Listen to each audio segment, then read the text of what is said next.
I think like music is Africa, music is from Africa for me, because right from when we didn't even have instruments, people just be on like the decks or whatever and just make music, create music. So what's happened recently in the Afrobeats world, and how is it changing musically the sound of America and Britain?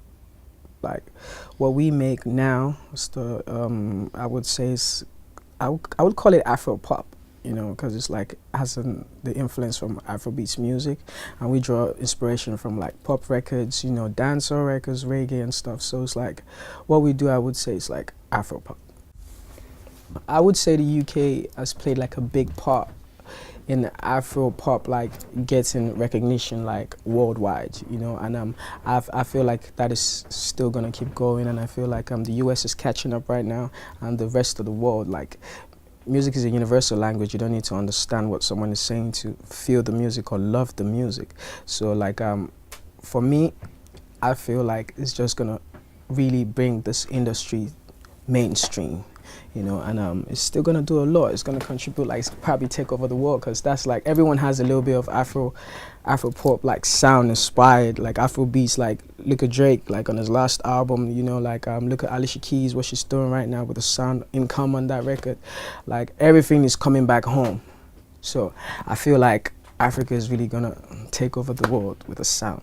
Producers are now like, they draw inspiration from everything global, like music. So now the music is bigger, the mixes are nicer, like there's collaborations between Afro pop artists and like international artists. So I think like that has really helped like the world paying attention. So you're a huge established star already all over the African continent. What was it like for you working with other established stars outside of Africa, like Tiny Temper, Drake, Skepta? Yeah, like you said, I've done this. Like I've been doing this for like 10 years straight, like just by myself, and like with the help of friends and stuff. But still, it's easy for me, like just communicating and just being friends with this guy. Because before I get in the studio, before we make a record, we have to be friends. We have to talk. We have to communicate. It's not like, oh, I have this record, please can you just jump on it? If I don't know you, no disrespect to anyone out there, like if I don't like feel like we can have a connection on a record and it will sound amazing, I won't do it. Skepta is my brother. Skepta has been showing me love from before I even became like Wizkid. He made that record, the Dre Legba remix, happen. Like he played that to Drake and I was like, yo bro, you need to get on this. This is like the hardest record right now. And he did. So, Skepta is like family. Tiny, I met Tiny like when I had my first single back home in Nigeria. So it's like, for me, it's just organic.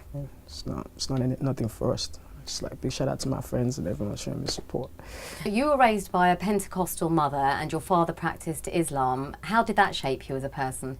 I think I would never change that, because that is something that has helped me in being who I am today.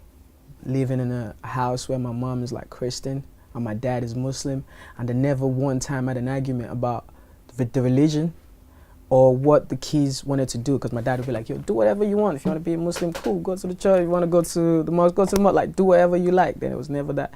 So like, all I understood was love was the only thing that kept them together for so long. My parents been married for so long. My older sister like 38. My parents, they've been together through thick and thin. So it's like, that has really like helped me in the way I see life, that we just need to spread more love. Like that's all, that's it, and I love my parents till death. I love them so much. They're everything to me. I'm a family guy. So. But your parents weren't always receptive to your choice of career, right? Have they changed their mind now?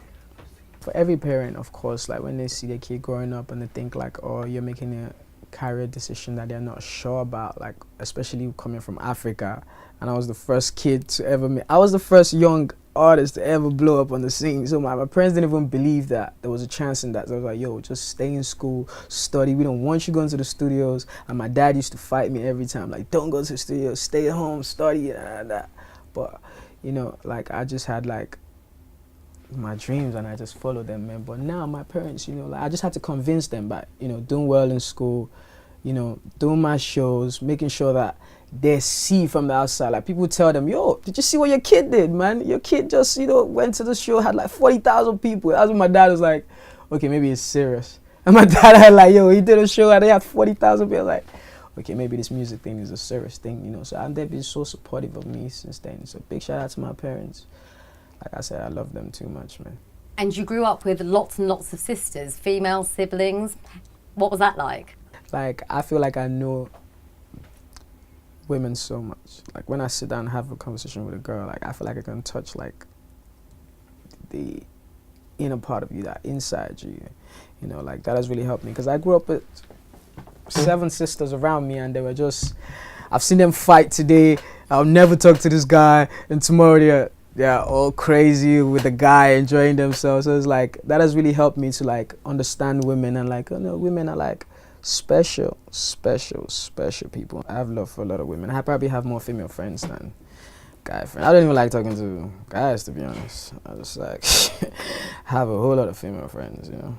So you've talked about wanting to change the global perception of both Nigeria and Africa. Tell us about that. No one has been able to take it there and show real Africa and show like what it's about, because there's so much beautiful things in Africa. Africa is so beautiful, and that's what I'm trying to do with my music now. From like my videos, like I'm shooting at home, I'm like making sure the prints you wear in my video, we have African prints in there. I'm making sure I have my stuff tailored. Like I'm always like strategic with it, you know, so that the world can like see it in a great light. And I feel like I can do that, man, and we will do that, man, my team.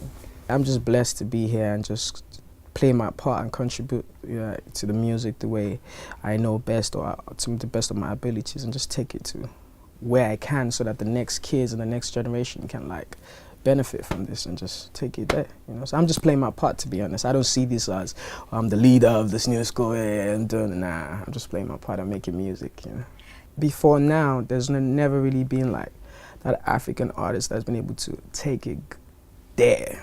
If we're just being honest, like take it there, like 100%, like make music and like give the people the whole design, you know. So like I feel like I can do that, and I want to just take this to like a level beyond me. I don't even think about it, because when I think about like, oh, what are you trying to do with the music? Well, how do you want people to perceive that? I'm like, yo, I just want people to know that when Wizkid comes in the room, he's all about his music, it's all about his performances, it's all about his business. He doesn't muck around when it comes to stuff like this. I would like to be an artist that, you know, like I leave a legacy behind. Even when I'm not here, people can, when they think of African music or Nigerian music, they'll be like, yo, Wizkid did something, you know, amazing. That's what I'm here to stand for. I'm not here to, you know, I'm just here to play my part and make music, man.